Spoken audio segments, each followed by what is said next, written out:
نحمده ونصلي على رسوله الكريم أما بعد فأعوذ بالله السميع العليم من الشيطان الرجيم من همزه ونفخه ونفثه بسم الله الرحمن الرحيم يا أيها الناس اعبدوا ربكم الذي خلقكم والذين من قبلكم لعلكم تتقون۔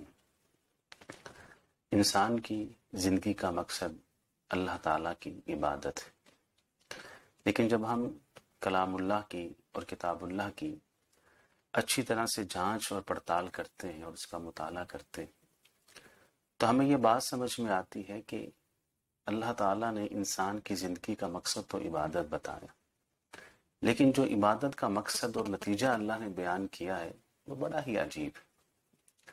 کہیں بھی اللہ تعالیٰ نے یہ بیان نہیں فرمایا کہ تم اللہ کی عبادت کرو جنت میں چلے جاؤ گے، تم اللہ کی عبادت کرو تمہیں جہنم سے بچا لیا جائے گا۔ حالانکہ عبادت کا مقصد یہی ہے کہ انسان جنت میں جائے اور جہنم سے بچا لیا جائے۔ عبادت کا نتیجہ اللہ نے کیا بیان کیا؟ یا ایھا الناس اعبدوا ربکم الذی خلقکم والذین من قبلکم لعلکم تتقون، کہ تم اللہ کی عبادت کرو تاکہ تمہارے اندر تقوی پیدا ہو جائے۔ روزے کی بات ہوئی تبھی اللہ نے یہی ارشاد فرمایا کہ لعلکم تتقون، تاکہ تمہارے اندر تقوی پیدا ہو جائے۔ یہ کیوں اللہ نے کہا؟ اگر اللہ رب العزت یہ بیان کرتے کہ تم جنت میں چلے جاؤ گے، روزہ رکھو، عبادت کرو، تمہیں جہنم سے بچا لیا جائے گا، تو انسان کے ذہن کے اندر یہ تصور پیدا ہوتا کہ عبادات کا جو صلہ ہے وہ تو آخرت میں ملنا ہے۔ اللہ نے صلہ اتنا اونچا بیان کیا کہ لعلکم تتقون، تمہارے اندر تقوی پیدا ہوگا، اور تقوی ایک ایسی چیز ہے جو انسان کی دنیا بھی بہتر کر دیتا ہے اور انسان کی آخرت بھی سدھار دیتا ہے۔ سبحان اللہ۔ اس لیے اللہ نے کہا لعلکم تتقون۔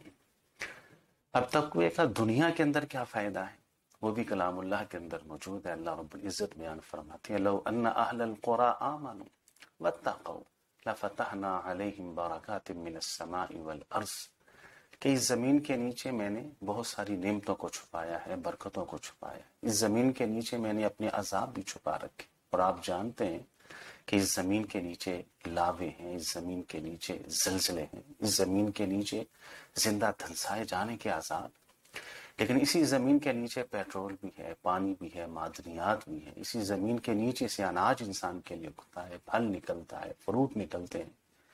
اللہ فرماتی ہیں کہ آسمان جو میں نے تمہارے لیے چھت بنایا ہے، اس آسمان پر میرے عذاب بھی موجود ہیں، میری برکتیں بھی موجود ہیں، لیکن جب کسی بستی والوں کے اندر دو چیزیں پیدا ہو جائیں، ایمان اور تقوی، تو پھر میں کیا کرتا ہوں؟